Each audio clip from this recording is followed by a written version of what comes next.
Hello, I am Beck. Welcome to my channel. Today I'm going to be reviewing a book. I'm actually going to be doing a trilogy of books, so the Once Upon a Broken Heart and the ones that follow by Stephanie Garber. I have mixed thoughts, so buckle in. First book that I read was actually beautiful. I loved it, 5 stars. Fantastic. The world building just took me exactly where I wanted to go when I'm thinking of a romance, fantasy. It reminds you of like when you were a little kid and you first heard those fairy tale stories of like anything can happen and there's beauty and love and magic, but then it's a little bit dark that makes you like not want to go into the woods kind of feeling. And they had some beautiful, cozy, like atmospheric descriptions and just like beautiful lore that made the world feel very real. I loved how Evangeline is introduced as this character who, unlike most fantasy stories these days where the lead character is just like a badass who doesn't wear dresses and like does her eyeliner with her knife to guide her, or she doesn't wear eyeliner because makeup is stupid. And like, you know, like instead of her already being this like vicious, like grumpy character, she's hopeful and optimistic and believes in magic, and she likes beautiful dresses and she likes things that are pretty, and she's unapologetic about that. And it was just a really refreshing character to read about. And because she starts off as like, she has all these features, but she's also very innocent. And instantly bad things happen because that's how stories work. But the way that she handles them also like stays in character. So you really understand her. Even just in the first chapter, you have a really strong sense of who she is and what she values. And you also get a sense of the characters that she's talking about or thinking about who you haven't even met yet. So just character development and having a clear sense of who the characters are, Stephanie Garber does this really, really well. And so, no flaws. I enjoyed this book. I loved it a lot. I'm not going to do any spoilers for this book because, like I just said, like this is essentially, that's the review. Read it, no notes. But moving into the next one, some notes. No, that's not the right one. This one. This is the book 2, and as you can see I have a couple of notes. Generally, I really enjoyed this book. One of the things here is that because Evangeline has already gone through quite a lot, and we already know who the love interest is, and we already can see conflicts beginning to arise. For example, spoilers ahoy, from this point in the video onwards, many spoilers ahoy. I'm going to get more and more specific and have my thoughts. And if you haven't read these books, maybe just don't watch the rest of this video. Or if you don't want to read the books and you want to know the spoilers, then good for you. You're about to find out some stuff. In this book, Evangeline has the most agency that she has in any book of this trilogy. I'll get into that in a little bit. And because of that, because she like takes her own fate into her hands, because she's already been through some things where she's learnt you can't just trust everyone. Like being kind to someone doesn't mean they'll be kind back to you. Because someone's nice to your face doesn't mean they're not trying to screw you over in the background. She's learnt these things, and she's learnt how to navigate the like vicious politics of royalty, and she's in this magical land and she's learning the like how things work. And she's using her knowledge to her advantage. And she's just like, this is like a book where each chapter, when it ends, you want to read the next, you want to find out what happens next. So there's a lot of that, like, what happened next? So I got through this book pretty quickly. That said, there was a part that stood out to me where I need some thoughts, some feedback here, because I googled what my issue is and I couldn't find anyone else raising the same issue. So maybe I've misunderstood it. Maybe there is some detail that I skimmed over and didn't see. But okay, in chapter 33, this is where we're getting kind of specific. She is wearing the Truth Stone, and when you are in any proximity to the Truth Stone, you are compelled to tell the truth. When someone asks you a direct question, I think you can choose to not answer it, but especially if you don't know the Truth Stone is around, you will instinctively just give the answer and be honest. And she's supposed to be wearing this Truth Stone, and Jax doesn't know that she has it. So she says that it's on a necklace, she puts it around her neck. And then in like the next scene, because of a curse, and I'm going to talk about these curses in a second, but because of a curse where she has her like physical body is linked to Apollo, and Apollo is getting like whipped, so he's getting flayed, and she's feeling this pain and bleeding and like potentially going to die from the amount of injuries that he is taking on, because she's just a weak little woman. I shouldn't say it like that, but literally Apollo is able to tolerate more pain than she is, in the sense of like he's getting flayed and she's also getting flayed in the way that like a man with a broad back. I won't get into the details here because I'm just inferring this information, but like she's dying. Her back is covered in cuts from being whipped, even though she's not the one being whipped, so they're still coming. And Jax takes her to this place where curses don't have any effect, but Truth Stone still does, because later on you see it working while they're still there. And he takes off her shirt, doesn't notice the necklace. It doesn't mention that she's removed the necklace, but she's not wearing a shirt. You'd think he would notice that she was wearing a necklace, but it's clear that he didn't, because later on he does notice the necklace and he asks her about it, which means she's been wearing it this whole time. And yet, it says here, you should go to sleep now, Jax cut in. I'm not tired anymore. She lied. It literally says she lied. And she's supposed to still have the Truth Stone on her. Even if it's not around her neck, she should have it with her. Because in the next chapter, she's wearing it. She still has it. And Jax notices it. He literally is like, hey, what's that? So I don't know, is this a mistake in the writing? Is this an oversight that nobody picked up on? Maybe it's me, because especially when I'm writing, I'm very like pedantic about like if this magic exists, and especially if it's like a cursed item or an enchanted item that does a thing, you need to be conscious where that thing is and whether it's affecting people. For example, if you have an object that being in any proximity to it makes you tell the truth, you need to make sure that your characters aren't lying. And like when I'm writing about like fairies, I've already established a law that fairies can't lie. They can mislead you, but their specific words need to always be true, even if it's only in one interpretation of that. So like, I can't write any character who's a fairy telling a direct lie, even if it's as simple as like, oh, are you in love with this person? They're like, no. They can't say no. They'd have to say like, that would be crazy. Except that they do, and it is crazy. But you get what I'm saying. It seems like an oversight that nobody else has picked up on. So maybe I've missed something, and if I have, and you've read this book and you know what I'm talking about, please let me know what's going on in the comments, because it's driving me crazy that nobody else is talking about this. But other than that, this was mostly a fantastic book. When I said I was going to talk about the curses, these are my thoughts here. Too many. This book had that sense of like, even though I wanted to keep finding out what is happening, and Evangeline has more agency than she has ever had before, and she's like really come into her own, it seems like every single problem she's coming up against is somebody has cursed her again, or someone has cursed someone close to her and it's affecting her either directly or indirectly, and it's all curses.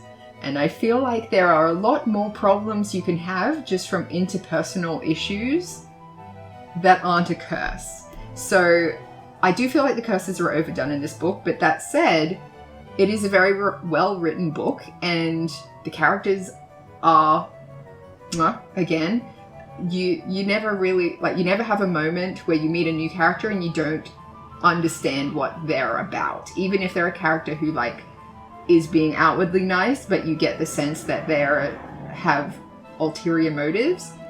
Immediately, as a reader, you understand that, even if Evangeline maybe doesn't notice it. So I really like that element of it. It was just like so many curses, oh my god. And then after a full book of like, I got through this quickly and I really liked this book, the ending made me want to throw it across the room in a bad way. Like, there are books where it ends and you want to throw it across the room because you're just like, I love this book so much and it made me feel the feels. But this one, it was trying to go for that, but it went for it, in my case, in the wrong way. Because, I've already said spoilers, but extra spoilers, in the ending of this book, Apollo, who is her husband, the prince, maybe the king at this point, I think they still call him Prince Apollo, even though he's in charge of the kingdom. I'll have to double check that. But point is, she's married to this guy. She's a princess, and he has noticed that she's not in love with him. She is in love with Jax. And instead of dealing with this in some other way, instead of revealing himself, because until now, he seems to have been a pretty decent guy, except he hasn't had the opportunity to demonstrate what kind of guy he is, because he's been under so many curses that he's literally just been trying to survive this whole book. And the previous book, he goes under a sleep spell, and then he can't be anywhere near Evangeline because he's like cursed to be hunting her, and also cursed that like any injury he sustains, she sustains it too. But he doesn't want to be hunting her, so he doesn't hurt himself, but then other people who want her to die are trying to kill. It's a whole thing. Anyway, it's like a twist at the end of this book that he's not a good guy. And he wants her to love him. And so that's his justification for completely wiping her memory. Like, not just of Jax, but of everything that she has done. And I don't know if it's in this book, but in the next book, which I did not like at all, in the next book, her memories are completely wiped. The only thing she can remember is like when she was a teenager. And like, she knows she's not a teenager anymore. She wakes up in a castle, she doesn't know where she is. This guy says he's her husband, she doesn't know who he is. She basically has to trust that everything he tells her is the truth. And he said that Jax is this evil guy who's trying to kill her, and like, he's really just trying to tell her who to be, and trying to force her to love him. And like, he thinks he loves her. I don't know what his deal is. Like, his main priority seems to be being an impressive king, and having this great story surrounding him. And like, while that is, it's a huge way to demonstrate that you're not a good person, taking away somebody else's like personality and wiping them clean. She's the lead character. We've had all this character development over the first 2 books, and it's my biggest, not even a pet peeve, just a straight up hate. I hate the trope of memory loss. Like, the only way I will tolerate it usually is if we start the story and the character doesn't know, they have no memory, and you, the reader, are on that journey with them, discovering who they are as they go, because you're still getting character development then. You're on their journey of self-discovery. In this trilogy, you've gone on this journey of self-discovery. She's gone from an innocent little girl into a woman who can take care of herself and stand up for herself. And then a man comes along and just wipes that away. And instead of her getting her memory back really quickly and recovering her agency and maybe pretending that she doesn't remember and using that to manipulate Apollo, she stays without her memory for like the majority of the book. So it felt like this book was waiting to begin for the majority of it, because I felt like Evangeline's whole story was just on pause while she had to undo this bullshittery of like, who am I? Who's this guy? Should I trust them? What's going on here?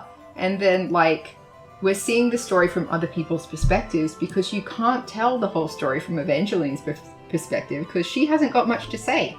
She doesn't have much to think about. She's basically being chuffed from A to B by, like, Apollo is telling her what to do, Jax is telling her what to do, everyone's telling her what to do because she doesn't know anything. And it's like, this book could have been so much more. Like, she realizes that she's in love with Jax and she needs to tell him, and she's running to do that. And instead of getting that satisfying ending of, like, now her and Jax are together, but the hook for the next book is she's married. She's married to a prince/king who could have her killed just for looking at Jax the wrong way. Like, she is still very much a prisoner. She doesn't need to be a prisoner in that she has no memory. She could be, like, the conflict in this book could have been her and Jax are together and now they're fighting for their love. They're fighting to be together. And that would have been so much more satisfying to see them growing as a couple and as like individual people who are learning that it's okay to trust someone and to love someone. Like, Jax has a lot of trust issues and he doesn't know how to love someone properly, and, like, he has all his other personal issues and the whole thing about, like, if he kisses someone they'll die, and then it turns out that he can only kiss people who will never love him back. And that's why this other chick who he kissed, I didn't read Caraval, by the way. I understand that there's a whole story involving Jax that happened in Caraval, and he kissed, I think her name's Tessa, don't come at me if that's wrong. He kissed her, she didn't die, and so he thought that she was his one true love, even though in these books, when they reference that, he doesn't seem to really care about her very much, and so he cares about Evangeline and he loves her, and from all the stories it seems like whenever he's loved someone and kissed them, they have died, and so they weren't strong enough to break the curse. And it was all just like misinformation about how the curse actually worked. That was at the end of the book. Could have been at the beginning, or it could have been in the middle somewhere. It doesn't really matter, but it could have been a conflict of, like, I'm in love with you but we can't kiss because then I'll die or whatever. But, like, this book could have had so many other conflicts, and it would have been so easy to demonstrate how Apollo is in fact a narcissistic asshole, because he is throughout the entire book. He demonstrates it so many times in so many ways that you didn't need to have him erase main character's memory in order to demonstrate that this is not the guy for her. And I just found it really frustrating, and I did not enjoy this book.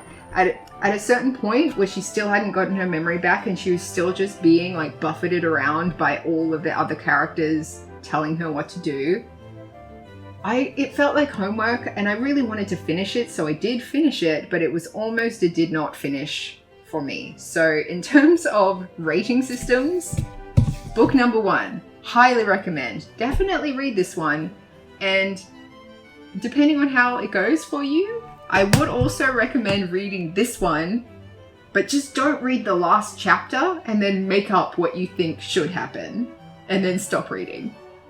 That's how I recommend you read the series. But if you are like me and when you're reading a book, you're like, well, what gets printed is what happened.